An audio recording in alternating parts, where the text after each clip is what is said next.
नमस्कार दोस्तों, स्वागत है आपका स्टडी आईक्यू में। आज हम लोग एक बहुत ही जरूरी चर्चा करने वाले हैं। हम लोग बात करने वाले हैं इंडियन फॉरेन पॉलिसी के बारे में। आप खबर देख सकते हो इकोनॉमिक टाइम्स की। Foreign secretary Harshvardhan Shringla he lists 5 pillars of Indian diplomacy for strategic autonomy and global good. तो अगर आप यूपीएससी सिविल सर्विस एग्जामिनेशन की तैयारी कर रहे हैं या फिर आप अपनी स्टेट पीएससी की एग्जाम तैयारी कर रहे हैं, उसमें अगर आईआर के सवाल आते हैं तो आप यहां पे बहुत ही अच्छा फॉर्डर यहां पे पाएंगे फॉर इंडियन फॉरेन पॉलिसी। किन पिलर्स पे स्टैंडिंग है इंडियन फॉरेन पॉलिसी, तो यहां पे इन्होंने डायरेक्टली आपको मटेरियल ही दे दिया। तो इस डिस्कशन में हम लोग ज्यादा कुछ एनालिटिकल डिस्कस नहीं करने वाले, लेकिन मैं आपको कुछ इंफॉर्मेशन दूंगा जो आपकी आंसर राइटिंग में काफी मदद करेगी। फॉर इंस्टेंस बहुत से सवाल आ सकते हैं। एक सवाल मैंने आपके लिए यहां पे डाल भी रखा है कि इंडिया की फॉरेन पॉलिसी किन कोर टेनेट्स के ऊपर बेस्ड है। तो कुछ इस तरह के सवाल आपको यहां पे रेडीमेड फॉर्डर मिल जाएगा। तो बने रहिए मेरे साथ। मैं हूं आपका दोस्त राहुल सायगांवकर। अगर आप मुझे फॉलो करना चाहते हैं, you can follow me on the ID @rahulsai222। इसके अलावा अगर आप यूपीएससी सिविल सर्विस एग्जामिनेशन की तैयारी कर रहे हैं, just go to the description of this video, you will get all the details of study IQ's programs. Before we begin the discussion, एक सवाल आपके लिए, सिंपल सा सवाल, explain the core tenets of India's foreign policy in recent times. तो इसलिए मैं यहां पे रीसेंट टाइम्स डाला, यानी कि पिछले 5 से 10 सालों में इंडिया की फॉरेन पॉलिसी की कोर पैरामीटर्स या फिर कोर टेनेट्स क्या है। अगर इसके अलावा अगर आपको सवाल देखने हैं तो बहुत सारे और भी सवाल आ सकते हैं जहां पे कंपैरेटिव एनालिसिस आपको करनी पड़ेगी। जैसे कि फॉर इंस्टेंस नेहरूवियन टाइम में हम लोग पंचशील एग्रीमेंट यानी कि पंचशील जो 5 प्रिंसिपल्स है उसको फॉलो करते थे, और अभी इंडियन गवर्नमेंट ने यानी कि इंडियन फॉरेन सेक्रेटरी ने फिर से 5 पिलर्स की बात की है। इनफैक्ट कुछ सालों पहले भी बीजेपी सरकार ने पंचामृत की बात की थी। तो हम लोग इस पर्टिकुलर वीडियो में बहुत सारी इंफॉर्मेशन लेंगे और आप इस तरह के सवालों के जवाब दे सकते हो, जैसे कि compare Nehruvian Panchsheel with Modi governments 5 pillars और पंचामृत प्रिंसिपल्स, राइट। तो इन सारी चीजों पे आपको काफी इंफॉर्मेशन मिलेगी। जैसे कि मैंने आपको बताया कि हाल ही में Indian foreign secretary Harshvardhan Shringla ने एन्यूमरेट किए 5 पिलर्स जिसके ऊपर इंडियन डिप्लोमेसी बेस्ड है। अब ये लिस्ट करते हुए उन्होंने कहा कि मैं इसकी निटिग्रिटी में नहीं जाऊंगा, मैं आपको एक ब्रॉड डायरेक्शन दे रहा हूं, यानी कि एक दिशा जिस तरफ हमारी इंडियन फॉरेन पॉलिसी जा रही है। तो क्या है ये 5 पिलर्स? सबसे पहला पिलर श्रृंगला ने बताया कि इंडियन डिप्लोमेसी और Indian foreign policy it is based on Indian thought itself. आपको याद होगा कुछ दिनों पहले हम लोगों ने चर्चा की थी कि इंडियन पॉलिसी और Indian military doctrine should be based both on the ideas of Kautilya as well as Sun Tzu from an aggressive view point. लेकिन यहां पे Indian diplomacy, Indian foreign policy क्या फॉलो करती है? एक मिडिल पाथ फॉलो करती है, जहां पे उल्लेख किया गया टीचिंग्स ऑफ बुद्धिज्म का। बुद्धिज्म क्या फॉलो करता है? एक मिडिल पाथ फॉलो करता है। India tends to avoid extreme strategic and political behaviour. अब ये आप कहां पे देख सकते हो? Typically you can find it in West Asia. आप वेस्ट एशिया में देखिए इंडिया ने किस तरह एक मिडिल पाथ फॉलो करके एक बैलेंस मेंटेन किया हुआ है 3 डिफरेंट पावर्स के बीच, यानी कि एक तरफ इजराइल है, एक तरफ सऊदी अरब है, एक तरफ ईरान है। तीनों को बैलेंस करते हुए इंडिया अपनी स्ट्रेटेजिक इंटरेस्ट को पूरा कर रहा है। एनर्जी सिक्योरिटी के पर्सपेक्टिव से we are still doing very good in terms of West Asia, right. तो ये क्लासिक एग्जांपल है मिडिल पाथ का। इसके अलावा दूसरा पिलर जो बताया गया, दूसरा पिलर है मल्टीपोलर फोकस, यानी कि Indian diplomacy, Indian foreign policy would be based on multipolar approach. In fact एक यहां पे मैंने लाइन डाली है which was from the speech of Harshvardhan Shringla. आप इसको वर्बैटिम इस्तेमाल कर सकते हो in your exams also. Very good line. He said India places our neighbourhood first, we act east and we think waste.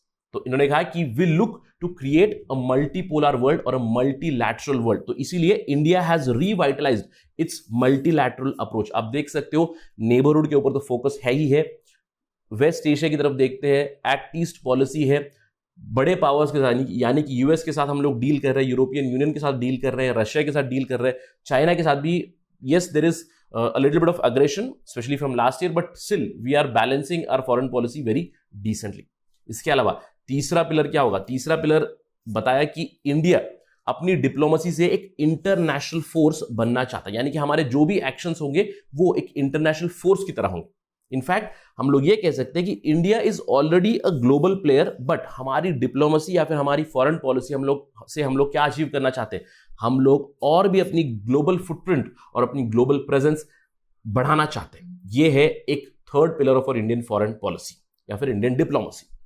चौथा जो पिलर है, चौथा पिलर इज अ फोर्स। पहले तो हम लोग अपनी ग्लोबल लेवल पे प्रेजेंस बढ़ाना चाहते हैं, ऑलरेडी ये ग्लोबल प्लेयर है, और किस लिए बढ़ाना चाहते हैं? हम लोग बढ़ाना चाहते हैं टू बिकम और to promote global good, right? तो यहां पे India not just looks for its own good. Through Indian diplomacy we try to improve entire humanity. अगर आप बात करो ग्लोबल लेवल पे, इंडिया एक अच्छा खासा बड़ा प्लेयर है ग्लोबल लेवल पे। इंडिया इंप्रूव करना चाहता है ग्लोबल गवर्नेंस को। इंडिया बात करता है United Nation Security Council reforms की। India continuously least developed countries और डेवलपिंग कंट्रीज की तरफ से बात करता है एट UNFCCC यानी कि क्लाइमेट चेंज नेगोशिएशंस में। WTO में इंडिया कोशिश करता है again to take the stand from the least developed countries. आप किसी भी इंटरनेशनल फोरम पे देखिए, वर्ल्ड बैंक, IMF, यहां पे हम लोग रीस्ट्रक्चरिंग की बात करते हैं, रिफॉर्म्स की बात करते हैं। ये सब क्यों? For the betterment of the entire world, not just for the betterment of India. इसके अलावा पांचवा और आखिरी पिलर है that Indian diplomacy always looks towards the future. Future हम लोग क्या चाहते हैं? हम लोग चाहते हैं कि पूरा विश्व एक ओपन सोसाइटी बने। हम लोग प्रमोट करना चाहते हैं डेमोक्रेसी को। तो इसी के चलते हर्षवर्धन श्रृंगला ने कहा कि these 5 principles they remain at the heart of Indian diplomacy, यानी कि ये हमारी कोर प्रिंसिपल्स है हमारी इंडियन डिप्लोमेसी की आगे चलते हुए। अब इसके साथ ही साथ मैं डिस्कशन एंड करना चाहूंगा एक स्टेटमेंट के साथ जो हर्षवर्धन श्रृंगला ने कहा कि डिप्लोमेटिक स्ट्रैटेजीज आर सिमिलर, यानी कि डिप्लोमेटिक स्ट्रैटेजी ज्यादा बदलती नहीं है, लेकिन समय के साथ हमें कांस्टेंट एडजस्टमेंट करना पड़ता है, कोर्स करेक्शन करना पड़ता है। और उन्होंने ये कहा कि हम लोग टर्बुलेंस फेस करेंगे, आगे चल के भी टर्बुलेंस फेस करेंगे, और जब भी हम लोग टर्बुलेंस फेस करेंगे तो ये जो हम लोगों ने 5 पिलर्स या 5 प्रिंसिपल्स की बात की थी, those principles will be are bearing based on which we will simply tweak or adjust our Indian foreign policy और Indian diplomacy. A very very important statement. Again, इससे आपको काफी कुछ पता चलेगा कि कोई भी तकलीफ आ जाए, कोई भी प्रॉब्लम आ जाए इंडिया की डिप्लोमेसी के साथ, फॉरेन पॉलिसी के साथ, तो कोर प्रिंसिपल्स यही रहेंगे, राइट? चलिए डिस्कशन समाप्त करते हैं 2015 की बात करके, राइट? हर्षवर्धन श्रृंगला के स्टेटमेंट के बाद 2015 की क्या पॉलिसी थी? 2015 में बीजेपी सरकार ने पंचामृत या फिर 5 pillars of Indian foreign policy बताए थे। अगेन मोर और लेस हम लोग इसको कंपेयर कर सकते हैं जो अभी हर्षवर्धन श्रृंगला ने कहा, जहां पे उन्होंने 5 पिलर्स की बात की। पहले बीजेपी सरकार ने पंचामृत की बात की थी, सम्मान, डिग्निटी एंड ऑनर, संवाद यानी ग्रेटर एंगेजमेंट एंड डायलॉग, समृद्धि, शेयर्ड प्रोस्पेरिटी जो ग्लोबल गुड की बात की अभी, सुरक्षा यानी कि global as well as regional security की बात करते हैं, फाइनली संस्कृति एवं सभ्यता यानी कि कल्चरल एंड सिविलाइजेशन लिंकेज बढ़ाने की बात की थी। तो we can see a lot of similarity when they mentioned this Panchamrit in 2015 and now these 5 pillars.